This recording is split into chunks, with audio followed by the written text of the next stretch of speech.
ನಾನು ಫ್ರೆಂಡ್ಶಿಪ್ ಅನ್ನ ಬೆಳೆಸಿದ್ದೀನಿ ಅನ್ನೋದನ್ನ ನೀವುಗಳೆಲ್ಲರೂ ಅರ್ಥ ಮಾಡ್ಕೊಂಡು ನೀವು ಕೂಡ ಅದೇ ರೀತಿ ಫ್ರೆಂಡ್ಶಿಪ್ ಅನ್ನ ಬೆಳೆಸಿ ಒಂದು ಕಷ್ಟ ಸುಖಕ್ಕೆ ತೊಂದರೆ ಆದಾಗ ಯಾರಾದ್ರೂ ಕೈ ಚಾಚಿದ್ರೆ ಪಟ್ಟಂತ ಕೊಡಬೇಕು. ಆ ರೀತಿ ಫ್ರೆಂಡ್ಶಿಪ್ ಅನ್ನ ಬೆಳೆಸಬೇಕು. ಅದೇ ರೀತಿ ಫ್ರೆಂಡ್ಶಿಪ್ ಮೇಲೆ ಬರಬೇಕು. ಇವತ್ತು ನಮ್ಮ ಪ್ರಜ್ವಲ್ ಅವರು ನಾನು ಫೋನ್ ಮಾಡಿದ ತಕ್ಷಣನೇ ಓಡ್ ಬಂದ್ರು. ಯಾಕೆ? ನನ್ನ ಒಂದು ಫ್ರೆಂಡ್ಶಿಪ್ಗೆ. ಯಶು ಅವರು ಓಡ್ ಬಂದ್ರು. ಇನ್ನೂ ಒಂದು 4-5 ಜನ ಬರ್ಲಿಕ್ಕಿತ್ತು. ಅವ್ರಿಗೇನೋ ತೊಂದರೆಯಿಂದ ಬಂದಿರಲಿಲ್ಲ. ಅವರ ಹೆಸರು, ಒಬ್ಬನ ಹೆಸರು ದರ್ಶನ್, ಒಬ್ಬನ ಹೆಸರು ಮನು, ಒಬ್ಬನ ಹೆಸರು ಧ್ರುವ, ಇನ್ನೊಬ್ಬರ ಹೆಸರು ಚಂದ್ರೇಗೌಡ ಅಂತೇಳಿ. ಇವರು ಇಷ್ಟು ಜನ ಬರಬೇಕಾಗಿತ್ತು.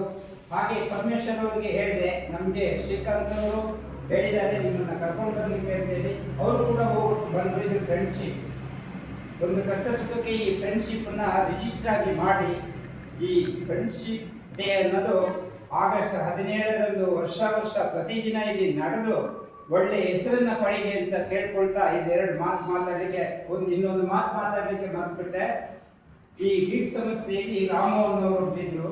ಅವರು ಕೂಡ ನನಗೆ ಒಂದು 15 ದಿನಕ್ಕೆ 20 ದಿನಕ್ಕೆ ಒಂದು ಊಟ ತಂದು ಕೊಡ್ತಾ ಇದ್ರು. ನೀವೊಬ್ಬರೇ ಇದ್ದೀರಿ, ನೀವು ಇಲ್ಲಿ ಅಡುಗೆ ಮಾಡೋದಿಲ್ಲ ಅನ್ನೋ ಅದು ಫ್ರೆಂಡ್ಶಿಪ್ ಅಲ್ಲಿ ಅವರು ನಮಗೆ ತಂದು ಕೊಡ್ತಾ ಇದ್ದಿದ್ದು. ಇವತ್ತು ಅವರು ಹೃದಯಾಘಾತದಿಂದ ಸತ್ತು ಸ್ವರ್ಗದಲ್ಲಿದ್ದಾರೆ. ಅವ್ರನ್ನ ನೆನೆಸ್ಕೊಂಡು ಹೇಳ್ತಾ ಇದ್ದೀನಿ, ಎಲ್ಲರೂ ಒಂದು ಒಳ್ಳೆತನದಿಂದ ಫ್ರೆಂಡ್ಶಿಪ್ ಅನ್ನು ಮಾಡಿದ್ರೆ ದೇವರು ತಮ್ಮೆಲ್ಲರಿಗೂ ದಾರಿ ಕೊಡ್ತಾನಂತೆ ಹೇಳಿ ಕೇಳ್ಕೊಳ್ತಾ ಇಲ್ಲಿ ಮಾತಾಡಲಿಕ್ಕೆ 2 ಮಾತು ಅವಕಾಶ ಕೊಟ್ಟಂತ ತಮ್ಮೆಲ್ಲರಿಗೂ ನನ್ನ ಅಭಿನಂದನೆಯನ್ನು ಸಲ್ಲಿಸುತ್ತೇನೆ.